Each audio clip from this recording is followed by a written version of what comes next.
Bienvenue tout le monde sur la chaîne Question de Perspective et aujourd'hui sur mon analyse du jeu Steel Rising.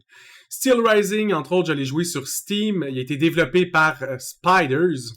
Spider qui a aussi travaillé sur le jeu Greedfall, of Orcs and Men, Mars Warlogs, Fairy, Bound by Flame, Deadbound X Steel Rising, évidemment Greedfall 2. Et ils sont en train de travailler sur Greedfall 3. Je pense qu'ils sont beaucoup plus connus pour leur Greedfall que Steel Rising. Mais reste, aujourd'hui, c'est de Steel Rising qu'on va parler. Un jeu qui est sorti le 8 septembre 2022 et qui a des reviews plutôt positives sur Steam, mais seulement avec 2600 reviews. Donc j'espère que ce sera un jeu que je vais vous faire découvrir et que vous ne connaissiez pas déjà. Steel Rising se trouve en ce moment à 57$. Pour un Souls-like game, c'est pas très cher. Habituellement, ces jeux-là peuvent aller jusqu'à 89-99 en ce moment. Mais on apprécie un jeu qui est un petit peu moins cher. Faut dire qu'il date déjà de 2022. Bon, 2022, il fait juste 2 ans. Mais reste 2 ans, il y a 30$ de moins. Si vous adorez les jeux de type Souls-like, vous allez probablement adorer ce jeu-là. Il y a les tags atmosphère de type Souls et action de jeu solo.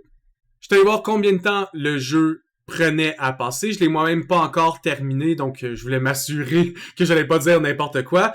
Selon How Long to Beat, ça dit que ça prend en moyenne environ 22 heures pour terminer le jeu si vous faites les side quests. Évidemment, si vous évitez toutes les side quests, puis vous voulez juste terminer le jeu le plus rapidement possible, ça pourrait vous prendre en moyenne 15 heures.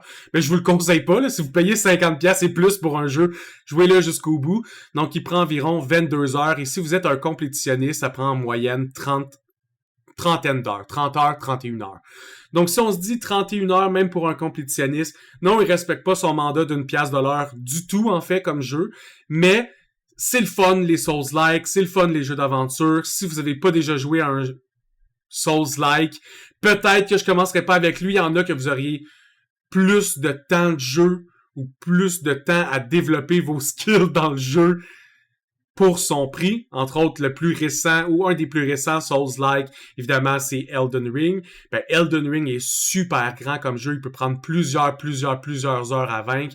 Donc quelque chose dans ce genre-là aura évidemment une meilleure note. Mais on va quand même se demander est-ce que Steel Rising c'est pour vous, puis pour les fans de Souls, est-ce que ça vaut la peine de l'essayer si vous l'avez pas déjà essayé? Donc on se lance sur les images. Donc dans Steel Rising, il y a des cinématiques. Il y a des personnages qui parlent, il y a du dubbing, il y a du voice act, il y a des sous-titres pour ceux qui ont envie de les lire. Donc tout ça est présent dans le jeu. Il y a certains Souls qui en a pas beaucoup, des fois vous avez juste des cinématiques pour l'arrivée de boss ou par rapport au boss battle. Vous avez quand même une histoire à suivre dans celle-là. Et par la suite, vous décidez de votre personnage. Un des points les plus thématiques en fait de ce jeu-là, c'est que vous êtes majoritairement tous des robots. Votre personnage principal est un robot, celui que vous contrôlez, mais la majorité de vos ennemis sont aussi des robots. Vous êtes dans un monde dans lequel c'est très steampunk, mais dans lequel les automatons auraient commencé à prendre contrôle, mais pas contrôle de la place, mais il y en aurait tellement que c'est un peu comme s'il avait pris contrôle. Donc vous pouvez choisir la couleur de la peau de votre robot, vous pouvez changer sa perruque, vous pouvez choisir si c'est un robot qui a l'air plus féminin ou masculin, et ainsi de suite, pour avoir vraiment le robot que vous voulez. Une fois que vous avez terminé de choisir ça, vous pouvez choisir votre robot et de quelle classe. Vous voyez entre autres qu'il y a Bodyguard et Soldier, je cache Dancer et Alchemist. Ils viennent tous avec un objet de départ. Évidemment, cet objet de départ-là, vous pouvez le changer. Vous pouvez en équiper plusieurs sur vous et changer d'un à l'autre pendant que vous vous battez. Ils vont toujours venir avec un nombre de dégâts et des skills qu'ils sont capables de faire. Votre classe va aussi vous donner des skills de départ. Donc, entre autres, on peut voir que The Alchemist donne Elemental Alchemy plus 3 et Engineering à plus 2. Si je me trompe pas, j'ai décidé d'y aller avec Dancer qui se bat avec un genre de fan de couteau. On se déplace dans le jeu avec WASD et la souris permet de déplacer la caméra. On a une barre de points de vie.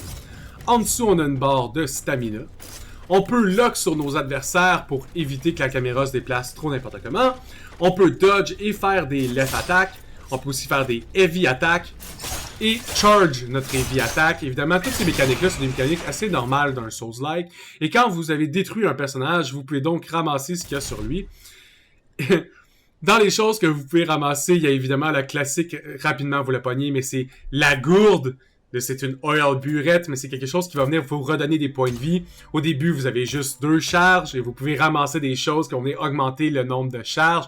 Une petite mécanique classique de Souls-like. Je tiens à dire que ce jeu, À part sa thématique, qui est une thématique steampunk d'automate, tout le reste est très classique de ce que vous pouvez retrouver dans tous les jeux de type Souls.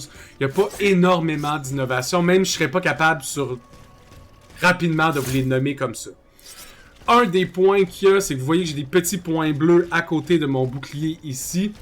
Ces points bleus-là sont des charges de skill. Entre autres, je vais avoir un gun dans pas trop longtemps, je vais vous le montrer un peu plus tard. Mais le gun, lui, il utilise ces balles-là quand il tire, mais certaines de vos habilités pour activer le skill de l'habilité, vous allez aussi devoir le faire. Ici, je comprenais pas qu'est-ce qu'il fallait se faire parce qu'il fallait jumper. J'ai pas compris que je pouvais jumper dans le jeu pour me rendre à des endroits. Donc oui, c'est un Souls dans lequel vous pouvez sauter. Depuis que j'ai joué à Elden Ring, on dirait que je suis de moins en moins capable de jouer à un Souls dans lequel je peux pas sauter. J'ai essayé de jouer à Code Vein récemment, j'avais tellement de la misère parce que je pouvais pas sauter. Puis après ça, t'as les jeux plus récents comme Steel Rising, Elden Ring, Black Myth Wukong, où tu peux tout sauter pour faire des moves. Ah, que ça devient confus des fois. Permettez-moi de sauter, s'il vous plaît. C'est tellement plus le fun quand on peut sauter. Quand vous faites du dégât à l'ennemi, des fois vous allez pouvoir l'immobiliser. C'est l'équivalent de la stun bar de presque toutes les Souls-like. Vous allez pouvoir ramasser des consumables, donc des potions d'alchimie pour reprendre des points de vie ou pour reprendre des charges d'alchimie.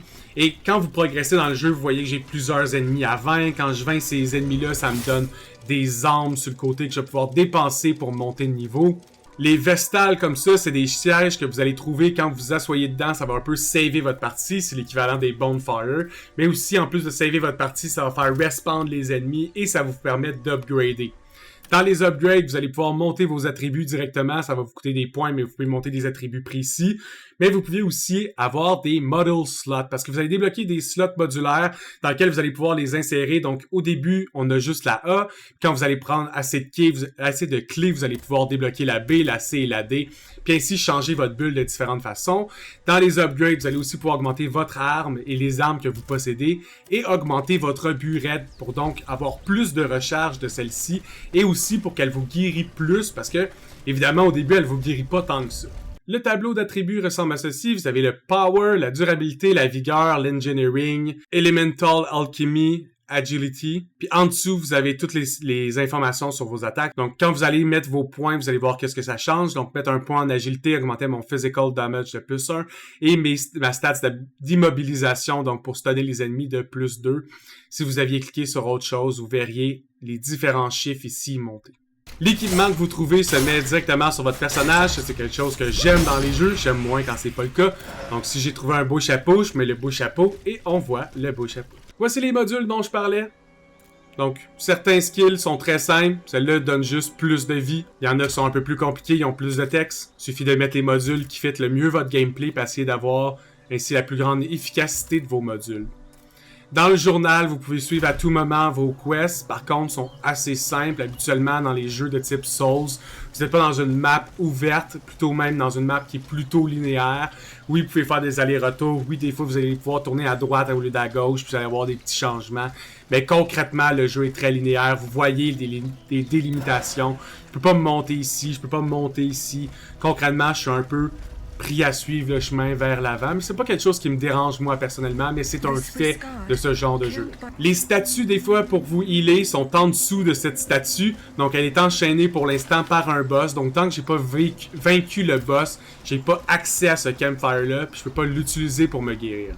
Donc le premier boss s'appelle le Unstable Lancer, c'est un grand boss facile, c'est juste un mob comme les autres mobs qu'on a l'habitude, mais en beaucoup plus grand et qui frappe beaucoup plus fort. Évidemment, lorsque le boss vous tue, vous allez réapparaître au camp le plus proche, donc à la place dans laquelle vous êtes assis en dernier. Donc voici un des autres armes que vous pouvez débloquer, ça s'appelle le Hand Cannon, le Alchemical Hand Cannon.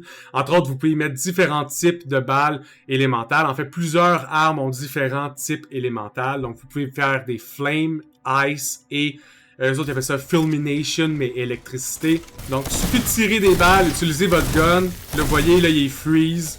Donc, il ne peut plus bouger pendant un bout. On voit ici le cooldown sur le petit icône. Je peux me placer, faire mon combo sur le monstre, et ainsi le vaincre. J'ai pu utiliser plein de balles pour en avoir encore juste parce qu'on est dans un un peu un bout de tuto de me montrer c'est comment utiliser le gun. Concrètement, vous n'allez pas pouvoir l'utiliser en gunslinger puis tirer 50 balles. Mais des fois, c'est pratique un ennemi de pouvoir utiliser ses 5 balles dessus, le freeze, le vaincre, récupérer un peu de vos balles puis passer à d'autres choses. Ici, je m'amusais, tant qu'à avoir infini balles, pourquoi pas toutes les vaincre juste en les grailant. Vous allez aussi pouvoir trouver des coffres dans le jeu. Donc ici, j'ai trouvé les Nemesis Claw. Donc je passais de me battre avec justement les daggers qui ressemblent à un bouclier.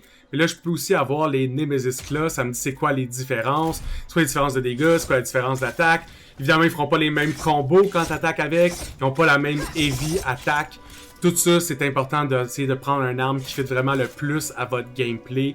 Ou qui bloque aussi comme vous voulez. Différentes armes ont différentes motions. Donc, allez-y avec ce qui vous plaît. Voici le vrai premier boss du jeu. L'autre, c'est plus un boss du tutoriel. Il s'appelle The Unstable Lightning Ram. Donc, vous voyez, les deux robots sont quand même différents. Le premier était quand même assez humanoïde avec une grande lance. Celle-là, ça a plus l'air d'un dwarf, un genre de petit chubby avec une grosse masse robot.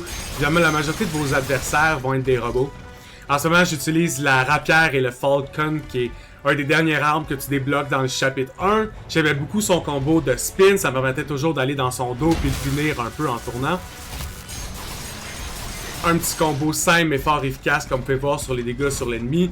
Donc, hein, un Souls classique.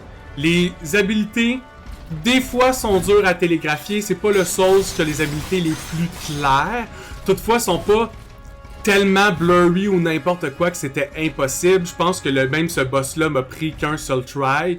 L'autre boss d'avant, par contre, avec la lance, vu que c'était le premier boss que je faisais face dans le jeu, m'en a pris 3-4. C'est pas trop pour ce genre de jeu-là.